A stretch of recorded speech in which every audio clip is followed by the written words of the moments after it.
Okay, students, today I'm going to explain 25th session selection of location for SSI. So, in this particular session, we are going to study or try to understand how we should select a particular location for starting small scale industries. Factors should be considered while selecting location for SSI. So, in order to start small scale industry units, what are the factors we should consider? So, number one is raw materials. So, let me ask you this question. Let us assume you have a very good business idea, and the question is where we should start a business. So, if I ask this question, you have an option. Maybe government is providing the land at a very cheaper rate if you go to village side or the town side where there are no many facilities. Okay, but still government is offering the good price. Okay, if you start the business, the government is going to offer land at a cheaper rate. But is it just enough? Just land is available at a cheaper rate, we can start business um, like that? No, it is not possible, right? It's not a good idea. So first we should look for the raw materials. Okay, otherwise what happens, you get a location and you start your business somewhere in the far away, uh, which is far away from the availability of raw materials. Then what happens, we have to pay huge amount for the transport. Okay, so get the raw materials. So ಅದಕ್ಕೋಸ್ಕರ ಏನು ಮಾಡಬೇಕು ಅಂದರೆ just land ನಮಗೆ cheaper ರೇಟಲ್ಲಿ ಸಿಗುತ್ತೆ ಅನ್ನೋದಕ್ಕಿಂತ ಮುಖ್ಯ ನಮಗೆ ರಾ ಮೆಟೀರಿಯಲ್ಸ್ ಕರೆಕ್ಟಾಗಿ ಸಿಗ್ತಾ ಇದೆಯಾ ಅನ್ನೋದು ನೋಡಬೇಕಾಗುತ್ತೆ. ಕಾರಣ ಏನಂತ ಹೇಳಿದ್ರೆ, ಇವಾಗ ನೋಡಿ, ಯಾವುದೋ ಒಂದು ಹಳ್ಳೀಲಿ ಒಂದು ರಿಮೋಟ್ ಪ್ಲೇಸಲ್ಲಿ ನಾವು ಸ್ಟಾರ್ಟ್ ಮಾಡಿಬಿಟ್ಟು ರಾ ಮೆಟೀರಿಯಲ್ಸ್ಗೆ ಅವಾಗ ಏನು ಮಾಡಬೇಕಾಗುತ್ತೆ, ತುಂಬ ದೂರದಿಂದ ತೊಗೋಬೇಕಾಗುತ್ತೆ, ಹೌದಲ್ವಾ? ನೋಡಿ, ಅದಕ್ಕೋಸ್ಕರನೇ ಈಗ ಶುಗರ್ ಫ್ಯಾಕ್ಟ್ರೀಸ್ ಎಲ್ಲ ನೀವು ಸುಮ್ಮನೆ ಒಂದು ಅಬ್ಸರ್ವ್ ಮಾಡಿದ್ರೆ ಎಲ್ಲಿ ಲೊಕೇಟ್ ಆಗಿದೆ ಅಂತ ಹೇಳಿದ್ರೆ ಮಂಡ್ಯ ಡಿಸ್ಟ್ರಿಕ್ಟ್ ಹತ್ರ ಆಗಿದೆ. ಯಾಕಂದರೆ ಎಲ್ರಿಗೂ ಗೊತ್ತಿದೆ, ಇಡೀ ಕರ್ನಾಟಕದಲ್ಲಿ ಕಬ್ಬು ಬೆಳೆಯೋ ಸಕ್ಕರೆ ನಾಡು ಅಂತ ಕರಿತೀವಿ. ಕಬ್ಬು ಬೆಳೆಯೋ ಒಂದು ಡಿಸ್ಟ್ರಿಕ್ ಅಂದರೆ ಅದು ಮಂಡ್ಯ. ಸೊ ಅದೇ ರೀತಿ ಈಗ ಒಂದು ಕ್ವಶನ್ ನೀವು ಮಾಡಿ, ಯಾಕೆ ಬಟ್ಟೆ ಫ್ಯಾಕ್ಟ್ರಿಗಳು ಅಥವಾ ಒಂದು ಕಾಟನ್ ಫ್ಯಾಕ್ಟ್ರಿಗಳು ಮಂಡ್ಯ ಡಿಸ್ಟ್ರಿಕ್ಕಲ್ಲಿ ಇಲ್ಲ ಅಂತ ಹೇಳಿದ್ರೆ, ಇಲ್ಲಿ ಇಲ್ಲ, ಇಲ್ಲಿ ಬೇಕಾದರೆ ನೋಡಿ ದಾವಣಗೆರೆಗಿಂತ ಇಲ್ಲೇ ಸಿಗ್ಬೋದು ಅಂತ ತಿಳ್ಕೊಳ್ಳಿ, ಲ್ಯಾಂಡ್ ಚೀಪರ್ ರೇಟಾಗಿ ಫ್ಯಾಕ್ಟ್ರಿ ಮಾಡೋದಕ್ಕೆ. ಬಟ್ ಕಾಟನ್ ಅಲ್ಲಿಂದ ಇಲ್ಲಿಗೆ ತೊಗೊಳಕ್ಕಾಗಲ್ಲ. ಅದೇ ರೀತಿ ಶುಗರ್ ಫ್ಯಾಕ್ಟ್ರೀಸ್ಗಳು ಅಲ್ಲಿಲ್ಲ. ಕಾರಣ ಏನಂದರೆ, ದಾವಣಗೆರೆಯಲ್ಲಿ ಹತ್ತಿ ಬೆಳೀತಾರೆ, ಅದು ಒಂದು ಕಾಟನ್ ಫ್ಯಾಕ್ಟ್ರಿಗೆ ಬೇಕಾಗಿರೋ ಅಥವಾ ಒಂದು ಕ್ಲಾತ್ ಮ್ಯಾನುಫ್ಯಾಕ್ಚರಿಂಗ್ ಬೇಕಾಗಿರೋ ಒಂದು ರಾ ಮೆಟೀರಿಯಲ್ಸ್ ಅಲ್ಲಿ ಸಿಗುತ್ತೆ. ಆದ ಕಾರಣ ಫ್ಯಾಕ್ಟ್ರಿಗಳೆಲ್ಲ ಅಲ್ಲಿ ಲೊಕೇಟ್ ಆಗಿದೆ. ಯಾವುದು? ಕಾಟನ್ ಫ್ಯಾಕ್ಟ್ರಿಗಳು. ಅದೇ ರೀತಿ ನಮ್ಮ ಒಂದು ಇದು ಶುಗರ್ ಫ್ಯಾಕ್ಟ್ರೀಸ್ ಬಂದ್ಬಿಟ್ಟು ಮಂಡ್ಯ ಡಿಸ್ಟ್ರಿಕ್ಕಲ್ಲಿ ಲೊಕೇಟ್ ಆಗಿದೆ. ಸೊ ಅದರಿಂದ ರಾ ಮೆಟೀರಿಯಲ್ಸ್ ತುಂಬ ಇಂಪಾರ್ಟೆಂಟ್ ಆಗುತ್ತೆ ನಾವು ಲೊಕೇಶನ್ನ ಸೆಲೆಕ್ಟ್ ಮಾಡಬೇಕಾದ್ರೆ. ಓಕೆನಾ? The significance of raw materials in manufacturing industry is so fundamental that it needs no emphasizing. Indeed, the location of industrial enterprises is sometimes determined simply by location of the raw materials. Modern industry is also complex that a wide range of raw materials is necessary for its growth. Power. ನೋಡಿ, ಯಾವುದೇ ಒಂದು ಸಣ್ಣ business start ಮಾಡಬೇಕು ಅಂದರೆ ನಮ್ಗೆ power supply ಇರಲೇಬೇಕು. ಅದು ಒಂದು ಫ್ಯಾಕ್ಟ್ರಿ ರನ್ ಆಗಬೇಕು. ಯಾಕಂದರೆ ಎಷ್ಟೋ ಪ್ರಾಡಕ್ಟ್, ಒಂದು ಸ್ಮಾಲ್ ಸ್ಕೇಲ್ ಇಂಡಸ್ಟ್ರೀಸ್ ಕೂಡ ಅಲ್ಲಿ ಮೆಷಿನ್ಸ್ ಇರುತ್ತೆ. ಆ ಮೆಷಿನ್ಸ್ ರನ್ ಆಗಬೇಕು ಅಂದರೆ 24 ಅವರ್ಸು ನಮಗೆ ಪವರ್ ಸಪ್ಲೈ ಇರಬೇಕು. ಅದು ಸಾಧ್ಯತೆಗಳಿರುತ್ತಾ ನೋಡಿ. ಎಷ್ಟೋ ಸರಿ ನಾವು ಪೌಲ್ಟ್ರಿ ಮಾಡಬೇಕು ಅಂದ್ರೂ ಅದಕ್ಕೆ ನಮ್ಗೆ ಎಲೆಕ್ಟ್ರಿಸಿಟಿ ಬೇಕು. ಯಾಕಂದರೆ ಆ ಮೊಟ್ಟೆಗಳು ಹ್ಯಾಚಿಂಗ್ ಆಗಬೇಕು ಅಂತ ಹೇಳಿದ್ರೆ ಅದು ಎಲ್ಲ ಆಗುತ್ತೆ ಅಂದರೆ ಎಲೆಕ್ಟ್ರಿಸಿಟಿ ಪವರ್ ಮೇಲೆ. ಓಕೆನಾ? ಅದು ಒಂದು ಪರ್ಟಿಕ್ಯುಲರ್ ಟೈಮಲ್ಲಿ ಅದು ಪವರ್ ಸಪ್ಲೈ ಆಗಲಿಲ್ಲ ಅಂತ ಹೇಳಿದ್ರೆ ನಾವು ಕೃತಕವಾಗಿ ಆರ್ಟಿಫಿಷಿಯಲಾಗಿ ಜನ್ರೇಟರ್ಗಳ ಮುಖಾಂತರ ಕೊಡಬೇಕಾಗತ್ತೆ. ಕಾಸ್ಟ್ ಜಾಸ್ತಿ ಆಗುತ್ತೆ, ಹೌದಲ್ವಾ? ಸೊ ಅದರಿಂದ ಗೌರ್ನಮೆಂಟು ನಮಗೆ ಅಶೂರೆನ್ಸ್ ಕೊಡುತ್ತಾ, ಈಗೆಲ್ಲ ಒಂದು ವಿಲೇಜ್ ಕಡೆ ನೋಡಪ್ಪ ನೀನು ಸ್ಟಾರ್ಟ್ ಮಾಡು ಇಲ್ಲಿ ಬಿಸ್ನೆಸ್ನ, ಲ್ಯಾಂಡ್ ತುಂಬ ಏರಳವಾಗಿ ಸಿಗುತ್ತೆ ಮತ್ತು ಚೀಪಾಗಿ ಸಿಗುತ್ತೆ ಅನ್ನೋ ಕಾರಣದಿಂದ ನಾವು ಹೇಳಿದ ಕಡೆ ಸ್ಟಾರ್ಟ್ ಮಾಡೋಕ್ಕಾಗಲ್ಲ, ಅಲ್ವಾ? So government must provide assurance about providing continuous power supply. This very important. ನೋಡಿ ಎಷ್ಟೋ ಹಳ್ಳಿಗಳಲ್ಲಿ ಇವತ್ತು ಅಗ್ರಿಕಲ್ಚರ್ ಮಾಡೋದಕ್ಕೇ ಪಂಪ್ ಸೆಟ್ಟಲ್ಲಿ ನೀರು ಎತ್ತೋದಕ್ಕೂ ನಮಗೆ ಎಲೆಕ್ಟ್ರಿಸಿಟಿ ಒಂದು ಪೂರೈಕೆ ಆಗ್ತಾ ಇರಲ್ಲ. ಎಷ್ಟೋ ಸರಿ ಹೋಗಿ ಹಳ್ಳಿ ಜನ ಜಗಳ ಆಡ್ತಿರೋ ಒಂದು ಇದನ್ನು ನೋಡಿರ್ತೀವಿ, ಮತ್ತು ಕಂಪ್ಲೇಂಟ್ಸ್ಗಳು ಹೇಳ್ತಾ ಇರ್ತಾರೆ, ಇಲ್ಲ ಹಳ್ಳಿಗಳ ಕಡೆ ಎಷ್ಟೋ ಒಂದು ಸ್ಕೆಡ್ಯೂಲ್ ಪ್ರಕಾರ ಪವರ್ ಕೊಡ್ತಾರೆ ಅಂತ. ಸೊ ಅಂಥದ್ರಲ್ಲಿ ನಾವು ಫ್ಯಾಕ್ಟ್ರಿ ಮಾಡಬೇಕಾದ್ರೆ ಎಲೆಕ್ಟ್ರಿಸಿಟಿ ಸಪ್ಲೈ ಆಗಲಿಲ್ಲ ಅಂದರೆ ಏನಾಗುತ್ತೆ ಅಂದರೆ ಎಷ್ಟೆಲ್ಲ ಪ್ರಾಬ್ಲಮ್ ಆಗ್ಬೋದು ಯೋಚನೆ ಮಾಡಿ. ಅರ್ಧಕ್ಕೆ ವರ್ಕ್ ಸ್ಟಾಪ್ ಆಗಿಬಿಡ್ಬೋದು. ಆಮೇಲೆ ಜನ ಕೆಲಸ ಇದು ಪವರ್ ಸಪ್ಲೈ ಇಲ್ಲ ಅಂದರೆ ಎಂಪ್ಲಾಯೀಸ್ಗಳು ವರ್ಕರ್ಸು ಐಡ್ಲಾಗಿ ಕೂತಿರ್ತಾರೆ, ಅವ್ರಿಗೆ ಸುಮ್ಮನೆ ಸಂಬಳ ಕೊಡಬೇಕು. ಕೆಲವು ಸರಿ ಒಂದು ಸಪ್ಲೈ ಇರಲಿಲ್ಲ ಅಂದರೆ ನೋಡಿ, ಕೆಲವೊಂದು ಸ್ಟೋರೇಜ್ ಇರುತ್ತೆ, ಅದಕ್ಕೊಂದು ಪ್ರಿಸರ್ವ್ ಮಾಡಬೇಕು ಅಂದರೆ ಒಂದು ಹೀಟ್ ಬೇಕಾಗುತ್ತೆ ಒಂದು ಪರ್ಟಿಕ್ಯುಲರ್ ಪ್ರಮಾಣದಲ್ಲಿ. ಆದಮೇಲೆ ಅದೆಲ್ಲ ನಾಶ ಡಿಟೋರಿಯೇಟ್ ಆಗೋದಕ್ಕೆ ಮತ್ತು ಡಿಕೆ ಆಗೋದಕ್ಕೆಲ್ಲ ಸಾಧ್ಯತೆಗಳಿರುತ್ತೆ. Okay, so regular supply of power is a prerequisite for the localization of industries. Coal, mineral, oil and hydroelectricity are the three important conventional sources of power. Most of the industries tend to concentrate at the source of power. The iron and steel industry, which mainly depends on the large quantities of coking coal as source of power, are frequently tied to coal fields. Others like the metallurgical and electrochemical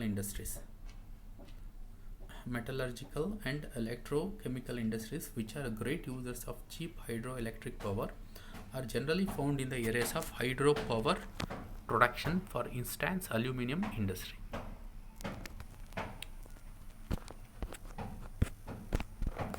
Labor. So let me ask you this question. So why labor plays a very important role while selecting the location for SSI? ನೋಡಿ, ಈಗ ಎಲ್ಲೂ ಬೇಕಾದರೆ ನಾವು start ಮಾಡಿಬಿಡೋಕ್ಕಾಗತ್ತಾ? ನೀವು ಒಂದು ಅರ್ಥ ಮಾಡ್ಕೊಳ್ಳಿ, ಯಾಕೆ IT-BT ಕಂಪ್ನೀಸ್ಗಳು ಬೆಂಗಳೂರಲ್ಲೇ ಸ್ಟಾರ್ಟ್ ಆಗಿದೆ, ಯಾಕೆ ಬೇರೆ ಕಡೆ ಸ್ಟಾರ್ಟ್ ಆಗಿಲ್ಲ? ನೋಡಿ, ಮೆಟ್ರೋಪಾಲಿಟನ್ ಸಿಟೀಸ್ ಅಂದರೆ ಡೆಲ್ಲಿ ಬರುತ್ತೆ, ಚೆನ್ನೈ ಬರುತ್ತೆ, ಮುಂಬೈ ಬರುತ್ತೆ, ಬಟ್ IT ಹಬ್ ಅಂತ ಕರೆಯೋದು ಬ್ಯಾಂಗ್ಳೂರನ್ನ ಮಾತ್ರ. ಯಾಕೆ ಬೆಂಗಳೂರನ್ನೇ ಪ್ರಿಫರ್ ಮಾಡ್ತಾರೆ ಅಂತ ಹೇಳಿದ್ರೆ, ಸೊ ಚೆನ್ನಾಗಿ ಪ್ಯೂರಾಗಿ ಇಂಗ್ಲೀಷ್ ಮಾತಾಡೋ ಅಂತ ಸಿಗೋರು ಅಂತ ಹೇಳಿದ್ರೆ it's Karnataka. That is Bengaluru is number 1 for talking good English, okay, reasonably good English. So that's why many call centers or IT sectors are located in Bangalore. Okay, so comparing to North Indian people, the Karnataka people are able to talk good English. Okay, that is the reason. So ಅದೇ ರೀತಿ ಒಂದೊಂದು product ಒಂದೊಂದು ಸರ್ವಿಸ್ಗೆ ನಮಗೆ ಒಂದು skilled ಒಂದು set of skills ಬೇಕಾಗುತ್ತೆ. ಈಗ ಒಂದೊಂದು ಲೋಕಲ್ ಒಂದೊಂದು ಕಲ್ಚರಲ್ಲಿ ಜನ ಏನು ಮಾಡಿರ್ತಾರೆ ಅಂದರೆ ಒಂದು ಜನ್ರೇಷನಲ್ಲಿ ಆ ಒಂದು ಸ್ಕಿಲ್ಡ್ ಲೇಬರ್ಸು ಇರ್ತಾರೆ. ಓಕೆ, ಸೊ ಅದರಿಂದ ಈಗ ಏನಕ್ಕೋಸ್ಕರ ಈ IT-BT ಸೆಕ್ಟರ್ಸ್ಗಳೆಲ್ಲ ಈಗ ಒಂದು ಮೈಸೂರು ಅಂತ ಆಗಿರ್ಬೋದು, ಮಂಡ್ಯ ಡಿಸ್ಟ್ರಿಕ್ಟಲ್ಲಿ ಮಾಡಬೇಕು ಅಂದ್ರೆ ಕಷ್ಟ ಆಗುತ್ತೆ ಅಂದರೆ availability of pool of talent may be it is not that available. Okay, so ಅದರಿಂದ ಇಂಗ್ಲೀಷ್ ಒಂದು ಕಮ್ಯುನಿಕೇಷನ್ ಒಂದೇ ಅಲ್ಲ, ಕೆಲವೊಂದು ಟೆಕ್ನಿಕಲಿ ಸ್ಕಿಲ್ಡ್ ಲೇಬರ್ಸ್ ಬೇಕಾಗ್ತಾರೆ. ಈಗ ನೋಡಿ, ಎಷ್ಟೋ ಒಂದು ಫ್ಯಾಕ್ಟ್ರಿಗಳಲ್ಲಿ ITI ಓದೋ ವಿದ್ಯಾರ್ಥಿಗಳು ಬೇಕಾಗ್ತಾರೆ. ಸೊ ಅದರಿಂದ ಸ್ಕಿಲ್ಡು ಲೇಬರ್ಸ್ ಅವೈಲಬಿಲಿಟಿ ಯಾವ ರೀತಿ ಇರುತ್ತೆ ನೋಡಬೇಕಾಗುತ್ತೆ. ನೋಡಿ, no one can deny that the prior existence of labour force is attractive to industry unless there are strong reasons to the contrary. Labour supply is important in 2 respects. Workers in large numbers are often required. People with skill and technical expertise are not needed. Istall and Bachnan showed in 1961 that labor cost can vary between 62% in clothing and related industries to 29% in chemical industry. In the fabricated metal products industries, they work out at 43%. In our country, modern industry still requires a large number of workers in spite of increasing mechanization. There is no problem in securing unskilled labor by locating such industries in large urban centers. Although the location of any industrial unit is determined after a careful balancing of all relevant factors, yet the light consumer goods and agro-based industries generally require a plentiful of labor supply. ನೋಡಿ, ಇಲ್ಲಿ ಉದಾಹರಣೆಗೆ ನಾವು ಎರಡನ್ನ consider ಮಾಡಬೇಕಾದ. ಒಂದು, ಬೇಕಾಗಿರೋ labours ಹೇರಳವಾಗಿ ಸಿಗ್ತಾರ. For example garment ಫ್ಯಾಕ್ಟ್ರೀಸ್ಗೆ ಹೇರಳವಾಗಿ ಜಾಸ್ತಿ ಸಂಖ್ಯೆಯಲ್ಲಿ ಬೇಕಾಗ್ತಾರೆ ಅಂತ ಒಂದು ಲೇಬರ್ ಸಿಗ್ತಾರ. ಇನ್ನೊಂದು, ಸ್ಕಿಲ್ಡ್ ಲೇಬರ್ ಸಿಗ್ತಾರ ಅನ್ನೋದನ್ನ ನೋಡಬೇಕಾಗತ್ತೆ. Transport. Why transport is very important. ನೋಡಿ, ಟ್ರಾನ್ಸ್ಪೋರ್ಟು ಎರಡು ರೀತಿಯಲ್ಲಿ ಕನ್ಸಿಡರ್ ಮಾಡಬೇಕು. ಒಂದು, ನಮ್ಮ ರಾ ಮೆಟೀರಿಯಲ್ಸ್ನ ಕ್ವಿಕ್ಕಾಗಿ ನಮಗೆ ಬೇಕಾಗಿರೋ ಟೈಮ್ಗೆ ತರೋದಕ್ಕೆ ಹತ್ರ ಇದೆಯಾ, ಟ್ರಾನ್ಸ್ಪೋರ್ಟ್ ಮಾಡೋಕ್ಕೆ ಸಾಧ್ಯ ಇರುತ್ತಾ? ಯಾಕಂದರೆ ಕೆಲವು ಸರಿ ಟ್ರೈನಿಂದ ಬರ್ತವೆ ಗೂಡ್ಸು, ಅದರಿಂದ ದೊಡ್ಡ ದೊಡ್ಡ ದೊಡ್ಡ ದೊಡ್ಡ ಟ್ರಕ್ಗಳಲ್ಲಿ ಹಾಕೊಂಡು ಹೋಗ್ಬೇಕಾಗತ್ತೆ. ಅದಕ್ಕೆ ಟ್ರಾನ್ಸ್ಪೋರ್ಟ್ ಫೆಸಿಲಿಟೀಸ್ ಇದೆಯಾ? ನೆಕ್ಸ್ಟು, ನಾವು ಮ್ಯಾನುಫ್ಯಾಕ್ಚರ್ ಮಾಡಿರೋ ಪ್ರಾಡಕ್ಟ್ಸ್ನ ಮತ್ತು ಮಾರ್ಕೆಟ್ಗೆ, ಕನ್ಸ್ಯೂಮರ್ಸ್ಗಾಗಿರ್ಬೋದು ಮತ್ತು ನಮ್ಮ ಮಾರ್ಕೆಟಲ್ಲಿದೆ ಅಲ್ಲಿಗೆ ಟ್ರಾನ್ಸ್ಪೋರ್ಟ್ ಮಾಡೋದಕ್ಕೆ ಯಾವುದೇ ನಮಗೆ ಫೆಸಿಲಿಟೀಸ್ ಇದೆಯಾ? ನೋಡಿ, ಕೆಲವು ಸರಿ ಏನಾಗುತ್ತೆ ಅಂದರೆ ಟ್ರಾನ್ಸ್ಪೋರ್ಟು ತುಂಬ ದೂರ ಆಗಿಬಿಟ್ರೆ ಒಂದು ಕಾಸ್ಟ್ ಜಾಸ್ತಿ ಆಗುತ್ತೆ, ಇನ್ನೊಂದು ವೇಸ್ಟೇಜ್ ಜಾಸ್ತಿ ಆಗುತ್ತೆ. ಕೊಳ್ತೋಗೋದಾಗಿರ್ಬೋದು ಮತ್ತು ಡ್ಯಾಮೇಜ್ ಆಗೋದು, ಈ ಥರದ್ದೆಲ್ಲ ಜಾಸ್ತಿ ಇರುತ್ತೆ. ನೋಡಿ, transport by land or water is necessary for the assembly of raw materials and for the marketing of finished products. The development of railways in India connecting the port towns with the hinterland determined the location of many industries around Kolkata, Mumbai and Chennai. As industrial development also furthers the improvement of transport facilities, it is difficult to estimate how much a particular industry owes to original transport facilities available in a particular area. ನೋಡಿ, ಇವಾಗ ನಾವೇನು ತುಂಬ industries locate ಆಗಿರೋದು ಡೆಲ್ಲಿ, ಮುಂಬೈ, ಕಲ್ಕತ್ತಾ. ನೀವು ಇಲ್ಲಿ ಚೆನ್ನೈ ಮತ್ತು ಮುಂಬೈನ ನೋಡಿದ್ರೆ, ಇದು ಮುಂಬೈನ ನಾವು ಇಂಡಿಯಾ ಗೇಟ್ ಅಂತಲೇ ಕರಿತೀವಿ, ಹೌದಲ್ವಾ? ಸೊ ಅಲ್ಲಿ ಸಮುದ್ರ ಇರೋದ್ರಿಂದ ಎಲ್ಲ ಸುಮಾರು ರಾ ಮೆಟೀರಿಯಲ್ಸು ಇಂಪೋರ್ಟ್ ಆಗುತ್ತೆ, ಸಮುದ್ರದಿಂದ ಬರುತ್ತೆ ಹಡಗಲ್ಲಿ ದೊಡ್ಡ ಯಾಕಂದರೆ ದೊಡ್ಡ ಜಾಸ್ತಿ ಪ್ರಮಾಣದಲ್ಲಿ ನಾವು ಸಾಗಾಟ ಮಾಡೋದೆ ಅಂದರೆ ಟ್ರಾನ್ಸ್ಪೋರ್ಟ್ ಮಾಡೋದೆ ಒಂದು ಶಿಪ್ಪಿಂದ. ಓಕೆ, ಸೊ ಅಲ್ಲಿಂದ ಮತ್ತೆ ಟ್ರೈನಿಗೆ ಯಾವ ರೀತಿ ಕನೆಕ್ಟ್ ಆಗಿದೆ ಪೋರ್ಟ್ಗಳಿಗೆ, ಓಕೆ, ಅಲ್ಲಿಂದ ಮತ್ತು ರೋಡ್ ಟ್ರಾನ್ಸ್ಪೋರ್ಟ್ಗೆ ಯಾವ ರೀತಿ ಕನೆಕ್ಟಿವಿಟಿ ಇದೆ, ಇದೆಲ್ಲ ನೋಡಬೇಕಾಗತ್ತೆ. Next market. ನೋಡಿ, ಮಾರ್ಕೆಟ್ ಅನ್ನೋದು ನಮ್ಮ ಪ್ರಾಡಕ್ಟ್ಸ್ಗೆ ಮಾರ್ಕೆಟ್ ಎಲ್ಲಿದೆ, ನಾವು ಎಷ್ಟು ದೂರದಲ್ಲಿದ್ದೀವಿ ಅನ್ನೋದು ಮ್ಯಾಟ್ರ್ ಆಗುತ್ತೆ. ಯಾಕಂದರೆ ನೋಡಿ, ನಾವು ಏನು ಮ್ಯಾನುಫ್ಯಾಕ್ಚರ್ ಮಾಡ್ತೀವಿ ಅದು ಎಲ್ಲ ಕಡೆ ತಲುಪಬೇಕಾಗಿರೋದು ಇಂಪಾರ್ಟೆಂಟ್ ಆಗುತ್ತೆ. ನೋಡಿ, ಈಗ ನಾವು ಕುಡಿಯೋಂಥ ಒಂದು ಕೂಲ್ ಡ್ರಿಂಕ್ಸ್ ಆಗಿರ್ಬೋದು, ಬಿವರೇಜಸ್ ಆಗಿರ್ಬೋದು, ಅದೆಲ್ಲಿ ಮ್ಯಾನುಫ್ಯಾಕ್ಚರ್ ಆಗುತ್ತೆ ಅಂತ ಗೊತ್ತಿಲ್ಲ. ಬಟ್ ಇಲ್ಲಿ ಅದು ಕರೆಕ್ಟಾಗಿ ಟೈಮ್ಲಿ ಸಪ್ಲೈ ಆಗಬೇಕು, ಇಲ್ಲಾಂದರೆ ಏನಾಗುತ್ತೆ, ಕಾಂಪಿಟೇಟರ್ಸ್ ರೀಪ್ಲೇಸ್ ಮಾಡಿಬಿಡ್ತಾರೆ.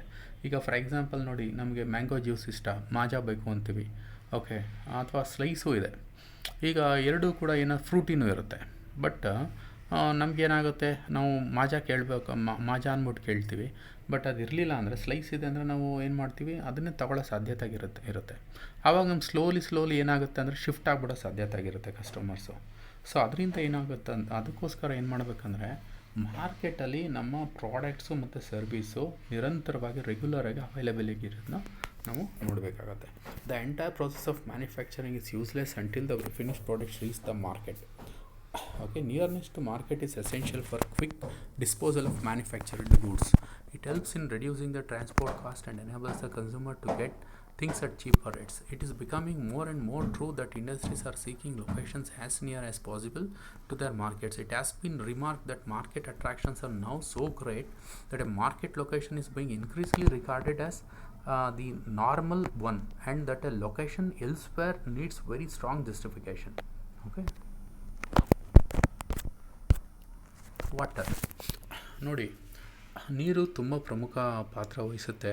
ಇದು ತುಂಬ ಏನಾಗುತ್ತೆ ಅಂದರೆ ಸೆನ್ಸಿಟಿವ್ ಮ್ಯಾಟರ್. ಯಾಕಂದರೆ ಯಾವುದೇ ಒಂದು ಫ್ಯಾಕ್ಟ್ರಿನ ಸ್ಟಾರ್ಟ್ ಮಾಡಬೇಕು ಅಂದರೆ ನಮಗೆ ವಾಟರ್ ಫೆಸಿಲಿಟೀಸ್ ತುಂಬ ಬೇಕಾಗುತ್ತೆ.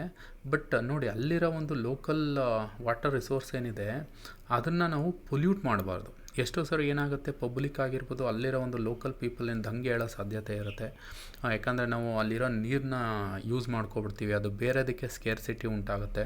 ಅಥವಾ ಇರೋ ನೀರನ್ನ ನಾವು ಆ ಕೊಳಚೆ ನೀರನ್ನ ಬಿಟ್ಟು ವಾಟರ್ ಪೊಲ್ಯೂಟ್ ಮಾಡಿ ಅಲ್ಲಿರೋ ಜೀವಚರಗಳನ್ನ ಸಾಯಿಸೋ ಅಂಥ ಒಂದು ಪ್ರಮೇಯನೂ ಇರುತ್ತೆ.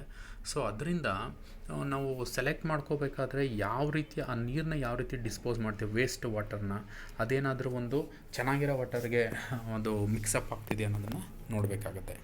ಓಕೆನಾ. ಮತ್ತು site requirements for industrial in development are also of considerable significance. Sites generally should be flat and well served by adequate transport facilities. Large areas are required to build factories. Now there is a tendency to set up industries in rural area because the cost of land has shot up in urban centres ನೋಡಿ. Site ಯಾಕಂದರೆ ನಾವು ಯಾವಾಗಲೂ future oriented ಆಗಿರಬೇಕು.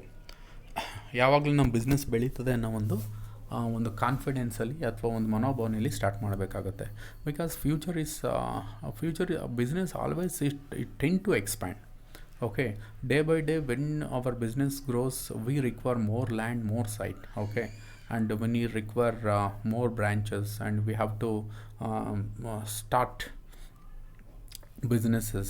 Okay, and the business is going to expand. For that purpose we have to purchase the land. So when we have the huge land already, okay, we have to select such a location where there is a opportunity and there is more scope for expanding the business. Okay, and another one is climate. Climate is very important. See, actually if you go to Kerala and so like Mangalore, so it's always raining. Okay, and that climate maybe is not suitable for certain industry, and maybe it is suitable for certain industries. And based on the product and services, we should get the good location. Climate condition is very important. See, suppose you are manufacturing the beverages, okay, cool drinks, and if you're going to start in Mangalore, like where the heavy rainfall is there throughout the year, then it's not a good climate. Okay, and if you are manufacturing umbrella and raincoat, maybe it is where always the rain is happening, then it is suitable. So likewise, based on the product and services you are going to offer, you should select your location. Okay, so this is the end of the slides. Thanks for listening.